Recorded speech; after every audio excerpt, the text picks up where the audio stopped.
할렐루야. 오늘 또 내게는 선한 것이 하나도 없음을 알고 주님의 마음을 부어달라고 소망하는 우리 성도님 되시길 소망하면서 3월 18일 목요일 하루 30분 예배를 하나님께 드리겠습니다.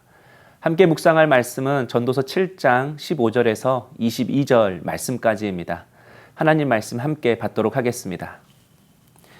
내 허무한 날을 사는 동안 내가 그 모든 일을 살펴보았더니 자기의 의로움에도 불구하고 멸망하는 의인이 있고 자기의 악행에도 불구하고 장수하는 악인이 있으니 지나치게 의인이 되지도 말며 지나치게 지혜자도 되지 말라. 어찌하여 스스로 패망하게 하겠느냐. 지나치게 악인이 되지도 말며 지나치게 우매한 자도 되지 말라. 어찌하여 기한 전에 죽으려고 하느냐. 너는 이것도 잡으며 저것에서도 내 손을 놓지 아니하는 것이 좋으니 하나님을 경외하는 자는 이 모든 일에서 벗어날 것임이니라. 지혜가 지혜자를 성읍 가운데 있는 10명의 권력자들보다 더 능력이 있게 하느니라. 선을 행하고 전혀 죄를 범하지 아니하는 의인은 세상에 없기 때문이로다. 또한 사람이 하는 모든 말에 내 마음을 두지 말라. 그리하면 내 종이 너를 저주하는 것을 듣지 아니하리라. 너도 가끔 사람을 저주하였다라는 것을 내 마음도 알고 있느니라. 아멘. 전도자를 다른 말로 하면 지혜자입니다. 그래서 전도서를 쓰고 있는 지혜자는 누구에게 듣거나 책에서 배운 인생을 말하고 있는 것이 아닙니다. 가장 지혜롭다고 자부했던 자신이, 그래서 가장 지혜롭게 살아왔다고 생각했던 자신이 한평생을 살아오면서 느꼈던 인생의 허무함에 대해 말씀하고 있는 것입니다. 그 허무함의 시작은 어디인가? 바로 해 아래 있는 삶이라고 말합니다. 하나님 없이 살아가는 삶의 종착역은 결국 허무함이라는 것입니다. 그래서 오늘 본문을 보면 아무리 선하고 의롭게 살아간다 할지라도 하나님 없는 의와 선함도 결국 허무하다라고 말하고 있습니다. 그래서 전도자는 지나치게 의인도 되지 말며 지나치게 지혜자도 되지 말라고 말하고 있습니다. 본문을 보면서 좀 의아한 생각이 들었습니다. 성경이 말하는 것이 착하게 사는 것, 의롭게 사는 것이 아닌가? 또 많은 사람들이 착하게 살면 되지, 의롭게 살면 되지, 착함과 의로움이 사람됨이고 세상을 밝게 하는 것이라고 우리는 그렇게 생각해 왔습니다. 물론 그렇게 살아야 합니다. 그러나 전도자는 자신의 삶은 물론 타인의 삶을 보면서 이상하고 모순된 점을 발견했습니다. 15절에 보면 의롭게 살았는데 불의한 사고로 일찍 죽거나 악하게 살았는데 반대로 장수하는 것입니다. 하지만 성경에서는 의인을 환난 가운데서 건져주신다고 했습니다. 장수한다고 했습니다. 반대로 악인은 하나님이 심판하신다고 했습니다.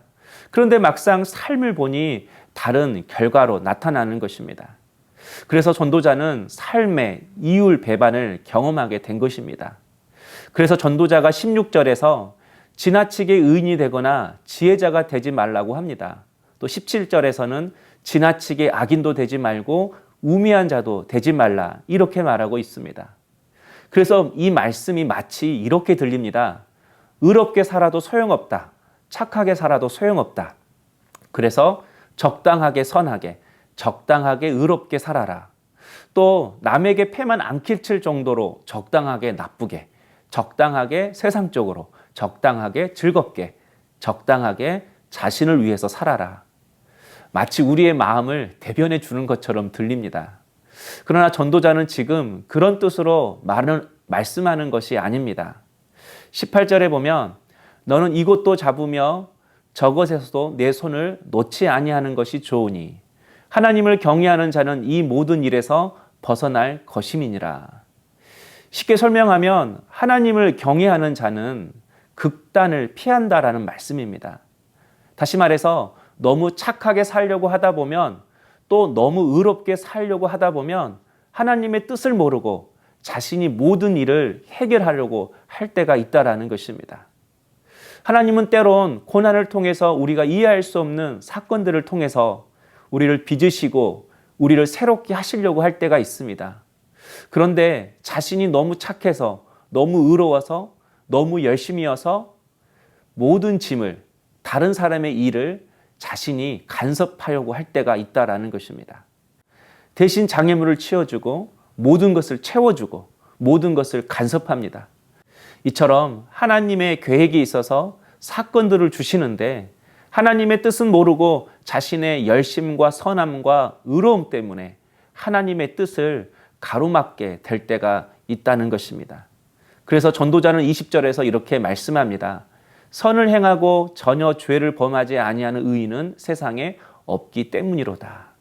세상에 의인은 하나도 없다라는 것입니다. 선을 행하고 의를 행하는 그 마음속에도 자신의 의로움이 숨겨져 있다라는 것입니다. 나 이런 사람이야. 이럴 땐 이렇게 해야 돼. 세상적으로 가장 선하고 의로운 사람이 성도 여러분, 오히려 하나님에게는 우매한 사람이 될 수 있습니다.